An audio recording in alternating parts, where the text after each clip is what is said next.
Hello everybody and welcome to Storm Reads, and today I'm going to be doing my weekly wrap-up. And this last week I read 6 books, which was actually more than I thought I read. So I was doing really good. The 2 that I'm going to talk about first, they go kind of hand in hand. I was thinking earlier this week, or last week, that I only had 2 books left of Stuart Gibbs, and it was bothering me because it's like I've read all of his other stuff except for these 2, and it's if I finished those 2, it'd finish out a trilogy, so then I'd caught up on like a series, and then also I would have been caught up on like all the Stuart Gibbs books that are currently out, not counting anything that comes out next year. And so I just went for it. And they were easy to listen to because they're only like, I don't know, a little over 5 hours each. And so I listened to Spaced Out and Waste of Space, and I'm going to kind of talk about both of them because I don't know if I'll get them confused. But anyway, just kind of broadly talk about the series, or the trilogy overall. It is about Dashiell, who goes by Dash, and him and his parents, along with a few others, are working on a moon base Alpha, which is just a place on the moon. You know, it's in a time where, like, I guess space travel and all that kind of stuff. So they're living on the moon, and he's not a very big fan of it because, you know, unlike the things that we have down here that we take for granted, like when they're on the moon, like even going to the bathroom and things like that is like, you know, a chore, and you can't go outside without like covering on, and if you screw up something with your covering or whatever it is, you could die. So I mean, nobody gets to go outside, especially the kids. So you're stuck here in, you know, in this base, and you can't go anywhere, you can't do anything, and it's rather boring. And you need to read this trilogy in order, because I realized that the second one talks a lot about who was the killer in the first book. So you do need to read these in order. And in the second one, which was Spaced Out, I do believe they're like moon base commander, I think is what she was. I don't remember her name, but she's not very nice to a lot of people, and she's definitely not real nice to Dash sometimes, but he kind of gets himself into trouble. There is a family that paid like millions of dollars to live on the moon, and they're like filthy rich and think they're entitled, and their kids are the same way, and they pick on Dash and on this other kid quite a bit. And Dash always seems to be the one that gets in trouble, though, whenever this happens, and he tries to, you know, fight back or whatever. He's the one that gets in trouble. So that lady doesn't like him quite that well. Anyway, she like goes missing, and it's kind of like, well, there's not a whole lot of space to look for because, you know, the base isn't. It's a large base, but it's not that large, and you can't really do anything. And if she goes outside, then you would know that, you know, I mean, there's a lot, but what would she, I mean, why would she go outside? It's not like she can go anywhere. And so they have no clue where she's at. They're trying to find her, and they're just like baffled because they can't find her and everything. And so that's kind of what that one is about. They're trying to find what happened to her and all that kind of stuff. And then in Waste of Space, so in this one, the guy, the ones I was talking to you about the rich and entitled ones, well, the father, the guy, he ends up having an illness, and they find out, I mean, it's really bad, and they find out that somebody tried to poison him. Well, he's not a very nice guy, as you know. We can see he throws a fit about a lot of things. He's paid so much money for all this stuff and everything. So he's not very nice. So nobody likes him. So who might have tried to poison him, and how did it happen? Because I mean, they don't have anything. And then you find out, you know, how this certain poison can be made, and Dashiell and them figure it out, and then they're trying to figure out who done it. He doesn't die. He gets really, really sick. And they're just trying to figure out what's going on. And meanwhile, since it is the last one, there are some things that are going to be happening to maybe go back to Earth or whatever. And so there's a lot of stuff going on in that one. And so yeah, it's probably not my favorite of the Stuart Gibbs like series trilogies or whatever that I read, but I liked it overall. I would give both of these 3 stars apiece. They're good. They're fun. Just probably not my favorite. A lot of the talk. Well, it's not called Waste of Space for nothing. So you can talk. It talks a lot about waste. A little too much. I think like kids will probably think it's funny and things like that. But yeah, it was a little over the top for me. But anyway, it was still fun. Then I finished The Christmas Spirit by Debbie Maycomer, and this one was so much fun. I always liked Debbie Maycomer's books, especially her Christmas books, and this one was just super fun and fluffy, and I laughed so much. I gave it 5 stars. It was just so much fun. And it's about 2 friends, these 2 male friends. They've been friends since they were in school, and one went to college, went to a seminary. So he becomes a pastor. The other one takes over his father's business, who is a tavern owner, so now he owns this bar. And so you've got a pastor and a bar owner, and they're friends, and they meet at least once a month, sometimes twice a month, but they always try to make sure that they at least meet once a month so that they can, catch up on what's going on because they're friends. And they started talking about their jobs and how demanding it is. And one, of course, the pastor, he doesn't see owning a bar. How could that be so hard? You got all day to do whatever you want, and then you have the bar at night or whatever it is, and he doesn't see it. Same with Hank. He doesn't. So Pete's the pastor, and Hank's the bartender or the bar owner, and he thinks that, how hard as it is to be a pastor. I mean, you don't do a whole lot, he has a parsonage, so he has a place that he can stay. You only do the 1 sermon or 2 sermons on Sunday or whatever, and he thinks he's got all this other time so each of them, they don't think that they have, that much. They think that each one has it easier than the other. So of course they trade spots. And in doing so, it causes a whole lot of fun things to happen, especially when Pete takes over the bar and there's these bikers that come in. That was pretty funny. And of course Hank is having to deal with Grace, who is Pete's sister, and Hank's always kind of liked her, but she's really kind of a stick in the mud and everything, and so he has to deal with her, and it was a lot of fun with them dealing with each other.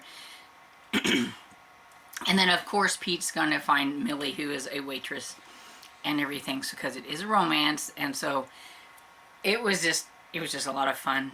The ending was really, really sweet, and I really liked it. It was fun. So the next one I have is, I listened to Bury at Sea by Peg Cochran, and this is I believe the 4th book in the Cranberry Cove Cozy Mystery series, and it's been a while since I read the other ones, and it was kind of funny because I could remember things, but I couldn't remember the main character and her boyfriend. I couldn't remember them that well. So I could remember her brother and her brother's girlfriend or whatever, but I couldn't remember the main character. I thought it was kind of funny. But it didn't take too long to get kind of back into the flow of things. And in this one, some things are happening that I don't want to talk about because maybe you don't want to know until you've read up to here. But then one of her friends from college, the lady's husband ends up murdered, and they have to figure out what happened. And so that's pretty much what goes on in that one. And It was pretty good. I thought it was pretty good. I gave it 4 stars. It was enjoyable. Now, next year, I'm hoping that since I've kind of got it a little bit fresh in my mind, I want to go ahead and catch up with it. And so, hopefully I'll do that next year. And then I have Harvest Moon by Robin Carr. This is the 13th book in the Virgin River series. Absolutely love the Virgin River series. It's just so fluffy and fun to be back with the characters that are there. You've got, of course, your main set of characters, and then you'll get these characters that come to Virgin River and everything, and then they become part of the family of Virgin River. And by number 13, there are quite a few characters.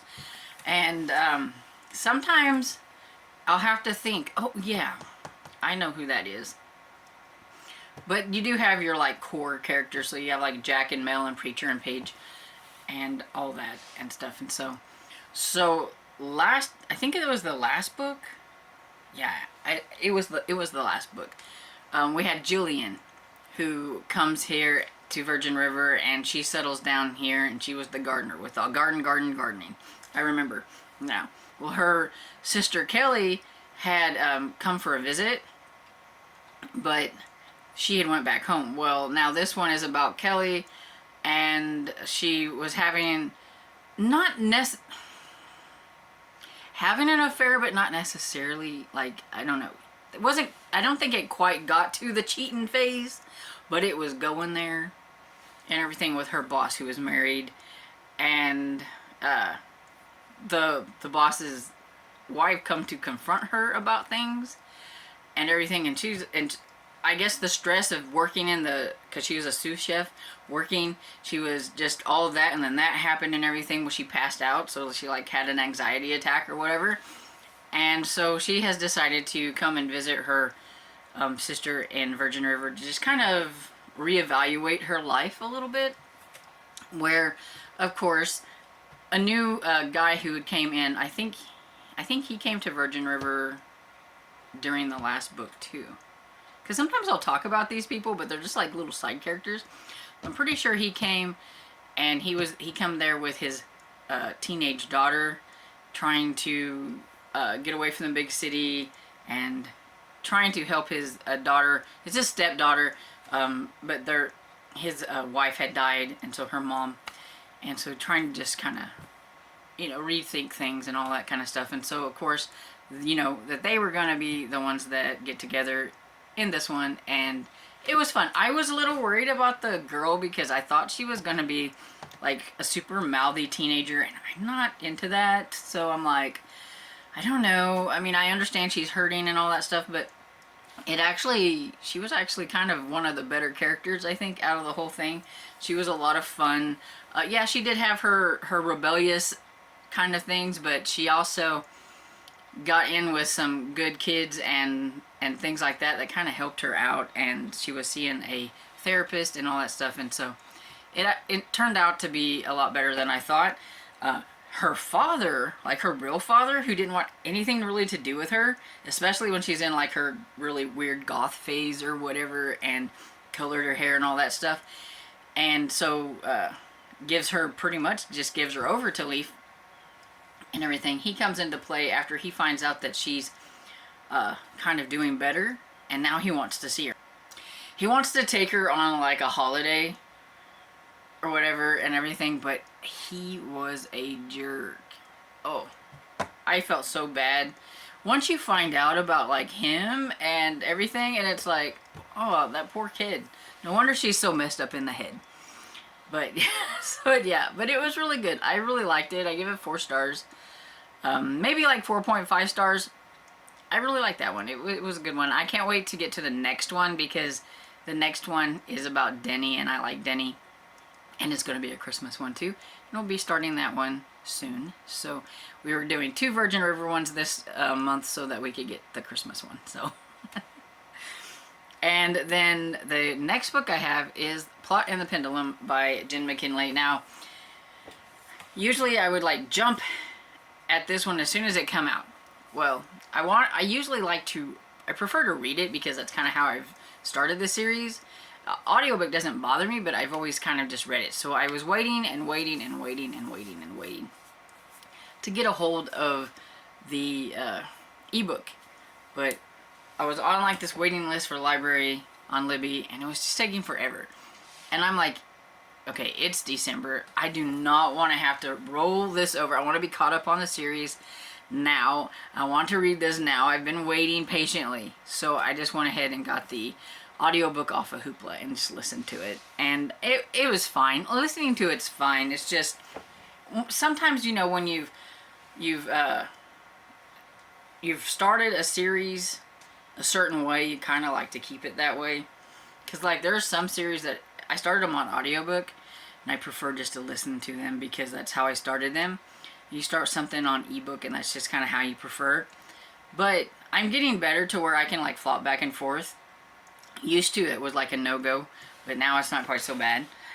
But anyway, this one was a lot of fun because it has, it came out in October, so it has more of like a kind of a spooky vibe.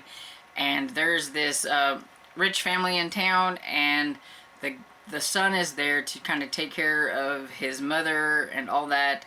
And she has like a huge library of books, and he doesn't want anything to do with those books. He just wants to get rid of them. So he asked Lindsay if maybe she would like to get them for the library.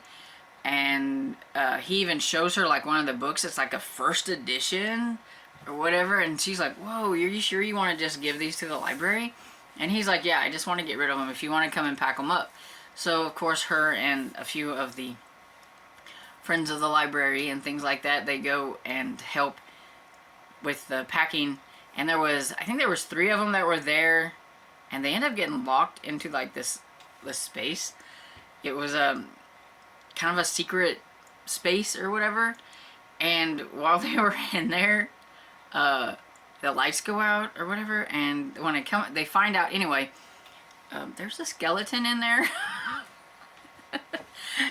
And they're like all freaking out, like, let us out of here and everything. And so you knew that at the beginning that there was a lady who had gone missing, and it was rumored that her husband was the one that got rid of her. They think she didn't just run away. It also has something to do with that family because the son, I think his name was Will, who is helping trying to pack things up and everything for mother, he liked her and was trying to get with her at one point. And so it's like, did the husband do it, or did the one that really liked her, or did somebody else do it? There's quite a few like suspects and everything on who might have been the one that done this. But since it's in their house, that would mean it was a little bit like, did you guys have something to do with it? How did she get in your room? And yeah, it was a lot of fun because it's a cold case, and I know some people don't like cold cases, but I thought this was kind of an interesting cold case. And it was kind of interesting with that room, and like the lights kept going off and people were getting spooked, and there was this cat that kept showing up, like, and they're like, how did the cat get in that room when it was locked, but there's a cat in there? And it's like, is the cat like magical or something, or what? And then the lights would go out and some things would happen and it would get cold, and so it kind of had like that spooky like into it, and it was just a lot of fun. And it was just a lot of fun being back with Lindsay and Sully and Emma and Robbie and Mrs. Cole. She wasn't in it very much, and I kind of missed that actually because I like the lemon. Anyway, so like Mrs. Cole wasn't in it very much because like she is she's doing some other things besides library things. We'll put it that way so I don't spoil too much for anybody who hasn't read up to that, because I know some people are sticklers for things. It's really hard to talk about later books and not spoil something that might have happened in another book. But anyway, yeah, 5 stars. So I had 2 5 stars and a 4.5 stars and everything this week. So I had a really good week because those are all the books that I read. Anyway, if you have read any of these books, please let me know what you thought about them down below. And I hope you enjoyed this video, and if you did, please give it a thumbs up and subscribe, and I will see you all in the next video. Bye.